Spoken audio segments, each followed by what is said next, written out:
आज की कहानी बोलने वाली गुफा। तो चलिए शुरू करते हैं।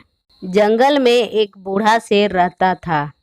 किसी समय बूढ़ा शेर इस जंगल का राजा हुआ करता था, लेकिन अब एक नौजवान और मजबूत शेर ने उसका स्थान ले लिया है। अब बूढ़ा शेर खाने की तलाश में इधर उधर घूमता रहता है। वह अब शिकार नहीं कर सकता, इसलिए अक्सर उसे भूखा ही रहना पड़ता है। एक दिन शेर अपने रोज के रास्ते से थोड़ा हटकर निकला और एक गुफा के पास जा पहुंचा। उसने उसके अंदर झांका। वहां कोई नजर नहीं आ रहा था। उसने सूंघना शुरू किया।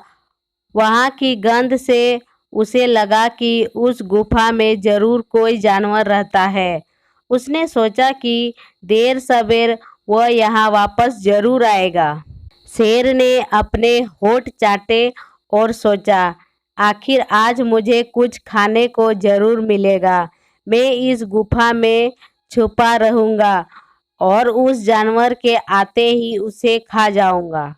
दोपहर के बाद उस गुफा में रहने वाला सियार आया। वह उस गुफा के मुंह की तरफ बढ़ा। वहां उसने किसी बड़े जानवर के पंजों के निशान देखे।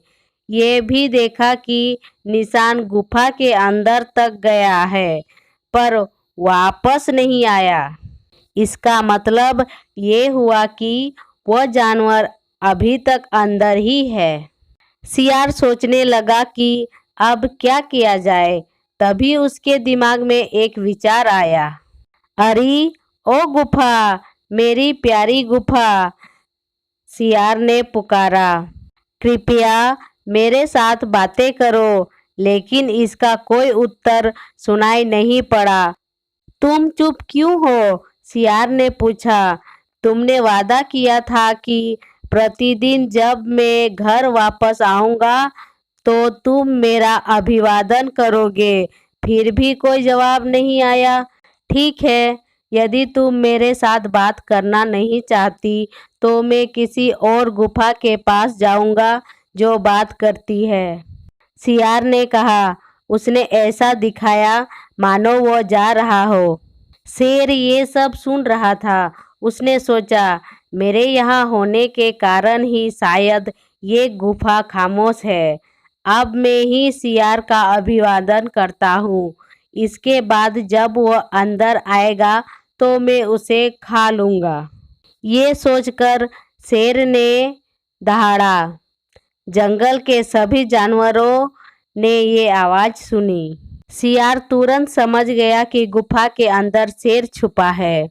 उसने कहा, मैं इस जंगल में वर्षों से रह रहा हूँ, लेकिन मैंने आज तक ऐसी गुफा नहीं देखी जो बोलती हो। फिर वो वहाँ से भाग गया और अपने लिए एक नया ठिकाना ढूंढ लिया।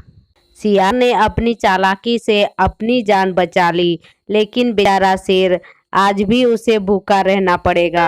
आपको अगर हमारी कहानी पसंद आ रही है तो चैनल को सब्सक्राइब जरूर करें।